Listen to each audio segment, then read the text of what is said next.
Breaking news tonight, no deal on health care. Chaos on Capitol Hill. The big vote postponed. A major setback for the president. Millions of Americans waiting for answers. The face of terror. Daytime bloodshed in the heart of London. The woman who jumped for her life. The American on his wedding anniversary swept up in the attack.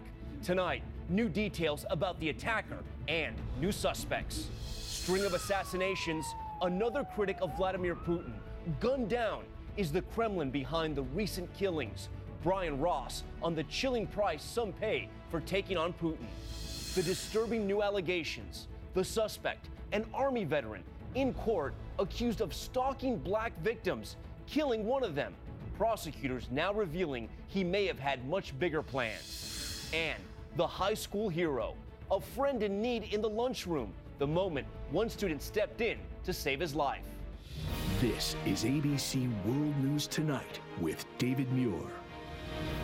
And good evening on this Thursday night. I'm Tom Llamas in for David. And we begin with that stunning blow in the battle to repeal Obamacare. President Trump and House Republicans missing their own deadline to vote, failing to clinch a deal. The president who came to Washington promising to get deals done, fighting to round up votes, but struggling. At the start of his meeting with conservative holdouts, getting a standing ovation, but that meeting ended with no agreement. Tonight, the numbers still just aren't there as millions of Americans wait for answers. Let's get right to ABC's Mary Bruce with the frantic negotiations on Capitol Hill. On Capitol Hill tonight, an all-out scramble to make a deal falls flat. The day began with glimmers of progress, Republicans scheduling a morning huddle to strategize. But then... just says postponed. So it's 9 a.m. and House Republicans were supposed to be meeting right here now to discuss the path forward on health care. But as you can see, the lights are out, the meeting room's empty. This meeting's canceled. Mr. Speaker, why cancel the meeting? The House Speaker stuck in between the opposite ends of his own party, with the most conservative members digging in. You know, where's the deal? Is there an agreement yet? Not yet, and we don't want to get overly optimistic. I will proudly vote no if the bill continues to be, as it is, bad for America. At 11:30 a.m., those conservative holdouts are summoned across town. Sitting around a White House conference table, the president and vice president personally negotiating changes. The conservatives demanding revisions to lower premiums, and they want to scrap requirements that insurance plans cover basic health services like maternity care, drug and mental health treatment, wellness checkups, even ambulances. But those changes sounding alarms for moderate Republicans, putting their support for the bill at risk. Back on the Hill, the speaker tackles that resistance. Concerned members spotted leaving his office. Are you getting closer? We're going to get it done. Yep. We're working. But still no agreement. Returning from the White House, conservatives say the closer-in-chief still has not clinched the deal. There are not enough votes as of 1:30 today. What are the concessions that the president is offering? There were no new concessions, so... Despite the growing storm clouds over Capitol Hill, the White House sounds sunny. Is there any sort of plan if the bill does not pass tonight? It's going to pass. Meeting with truckers about their health care, the president is confident. Tonight is the night. Today, the House is voting to repeal and replace the disaster known as Obamacare. We'll see what happens. It's going to be a very close vote. But just minutes later, House leaders pulled the plug, canceling the vote. After delivering the president his first major legislative setback, the man holding the cards, the chair of the ultra-conservative Freedom Caucus, insists they are working in good faith. I am still a no at this time. I'm desperately trying to get to yes, and I think the president knows that. And Mary Bruce joins us from Capitol Hill, where she's been so busy. Mary, this just in, the White House now insisting there will be a vote tomorrow morning and this bill will pass. But what about Republican leaders in Congress? Are they as confident? Tom, tonight Republican leaders publicly insist they are optimistic. The House Speaker is calling a meeting right now. Negotiations are likely to continue throughout the night. They're hopeful they can still strike a deal and have a vote as soon as tomorrow. But right now, it's unclear how. Tom. And this story changing by the hour. Mary tracking it all. Mary, thanks so much. Let's go straight to the White House now. Senior White House correspondent Cecilia Vega standing by. And Cecilia, we just heard in Mary's story, President Trump, he said the vote was happening tonight, but within minutes, news broke that House leaders had called it off. is there a disconnect between the White House and Capitol Hill? Yeah, well, Tom, what I'm hearing from sources who are close to these negotiations is that there is a definite learning curve for this White House, that the president and his team, as you know, largely outsiders, still aren't necessarily accustomed to the realities of governing. This process of rounding up these votes is taking a lot longer than they actually realized it would. But I am told that the president has been working hard behind the scenes to get these votes on board, that he's been making phone calls last night past 11 p.m., again on the phone at 6 a.m. to lawmakers trying to round up the votes. He's had 4 sets of meetings here at the White House in the last 2 days, Tom. As you said, the White House is confident that this bill will pass. Working around the clock, determined to get that deal done. All right, Cecilia, thank you. Next tonight, ISIS is taking responsibility for that terror attack in London. The death toll rising again today. Crowds gathered for vigils. Take a look this evening to remember the lives lost. One of those, an American from Utah, celebrating a milestone anniversary there with his wife. ABC's chief foreign correspondent Terry Moran reporting from London tonight. Tonight we're learning more about the man who attacked the heart of London. Khalid Massoud, 52 years old, British-born, believed to have acted alone, though he was long known to authorities here as an Islamist radical. Police now executing raids across the country, arresting 8 and seizing evidence. The investigation centering on the city of Birmingham in the north of England, where Massoud was living, and ABC's Alex Marquardt is there.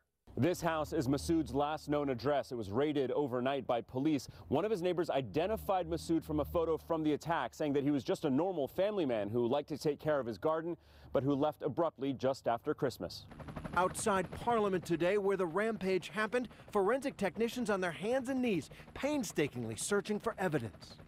London was a city defiant. Parliament was in session. The Westminster Bridge reopened this afternoon. The attacker sped the 800-foot length of this bridge up on the sidewalk much of the time. Look how narrow it is. His SUV would have taken up most of it. He ran over dozens of people, one woman going into the water. That surveillance video shows the car barreling on, crashing into the railings surrounding Parliament. Massoud then getting out, armed with 2 knives, charging the main gates, fatally stabbing a police officer, and finally shot down himself as he tried to attack other officers. The murdered police officer, 48-year-old Keith Palmer, married and the father of a 5-year-old girl. Also killed, Aisha Fraid, a British mom on her way to pick up her daughters from school. And a 75-year-old man taken off life support tonight. And an American, Kurt Cochran, 54, a musician visiting London with his wife Melissa. They were celebrating their 25th wedding anniversary, walking along the Westminster Bridge. The only word I could really describe it as is surreal. He did live his dream, and not a lot of people get to do that.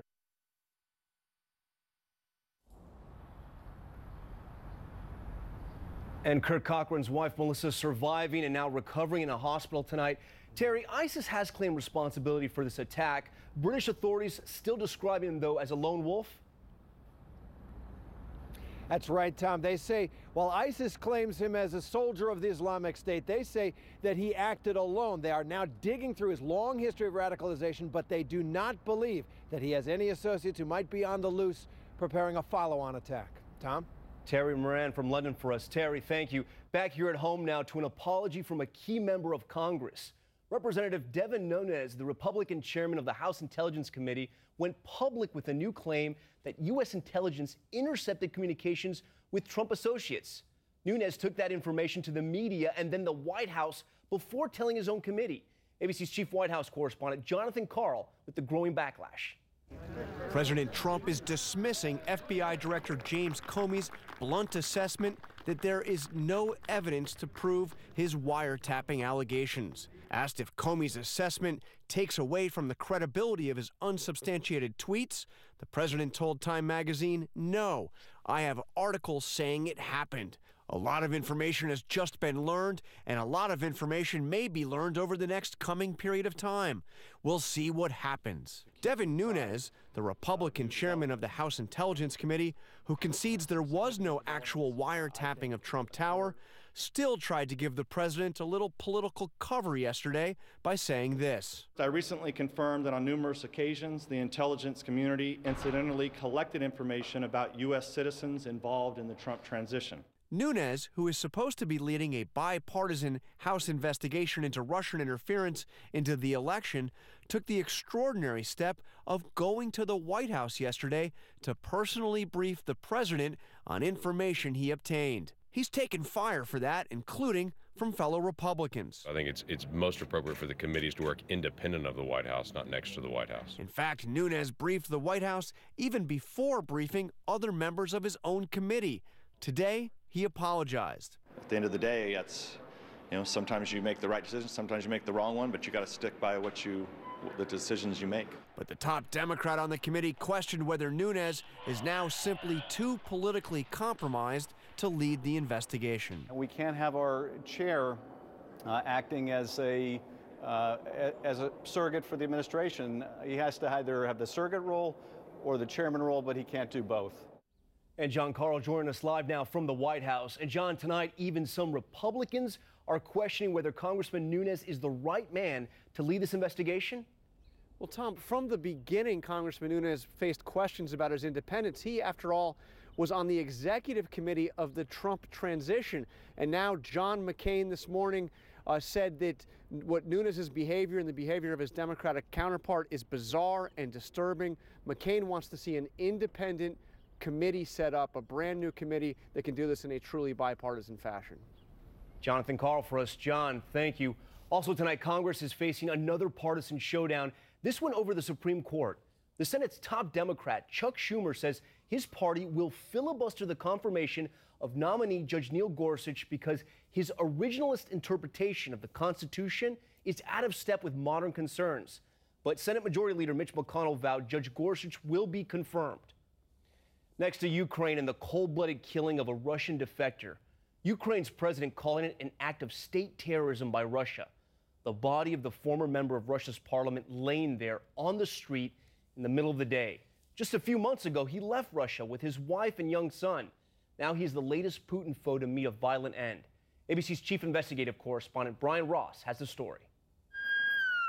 The graphic pictures tonight show what critics believe is the latest example of the long arm of Vladimir Putin. Police surround the body of a former member of the Russian parliament, Denis Voronenkov, shot dead this morning on the streets of the capital city Kiev after defecting to Ukraine and publicly criticizing the Russian president. Just last month, Voronenkov told a reporter for a TV network funded by the U.S. that he accepted his fate as a Putin critic. A Kremlin spokesman tonight denies any role in the murder, but the president of Ukraine is calling it Russian state terrorism on orders of Putin. Just 2 days ago in Moscow, another Putin critic, a Russian lawyer, Nikolai Gorakov, was thrown out of the 4th story of his apartment building and critically injured. Under the rule of Russian President Putin, more than a dozen critics have been targeted for assassinations, lawyers, businessmen, journalists. Based on his public comments, none of it has seemed to bother President Donald Trump. Putin's a killer. A lot of killers. We got a lot of killers. Why, you think our country's so innocent? Russian opposition leader Boris Nemtsov told me in 2014 that critics of Putin counted on the U.S. to help them stand up to the Russian president. Everybody who are against him must be very careful. Be afraid every minute. It's completely impossible for me. 1 year after that interview, Nemtsov was dead, shot down on a heavily guarded Moscow bridge near the Kremlin. Brian Ross, ABC News. We thank Brian for that report. Next, a surprising arrest in Israel. A teenager with dual Israeli-American citizenship is in custody, accused of phoning in threats that forced evacuations of dozens of Jewish community centers and schools across the U.S. and elsewhere. The suspect is Jewish and was rejected by the Israeli army, raising questions about his mental health, but his motive is still unclear. And back here at home in New York City, an Army veteran who police say is an admitted white supremacist has been charged with murder as a hate crime in the stabbing death of a black man he apparently chose at random. Prosecutors now say he told police that attack was only the beginning. ABC's Gio Benitez with the latest. Tonight, disturbing new allegations about the 28-year-old Army vet police say was caught on video moments after stabbing and killing 66-year-old Timothy Kaufman on Monday night. James Jackson facing a judge today, looking angry as prosecutors called the murder a hate crime, most likely an act of terrorism. adding that Jackson considered this murder practice before going to Times Square to kill additional black men. It's well over 10 years that he has been harboring these feelings of hate towards male blacks. Police say Jackson traveled from Baltimore to New York, that he had stalked numerous potential victims and was angered by black men mixing with white women. Jackson turned himself in, admitting he's a white supremacist, police say, telling them where to find the 26-inch sword used to kill Kaufman. New York's governor tweeting he's asked authorities to investigate whether this senseless murder is part of a larger pattern. Jackson's attorney hinting at an insanity defense. If the facts are anything near what the allegations are, then we're going to address the obvious psychological issues that are present in this case.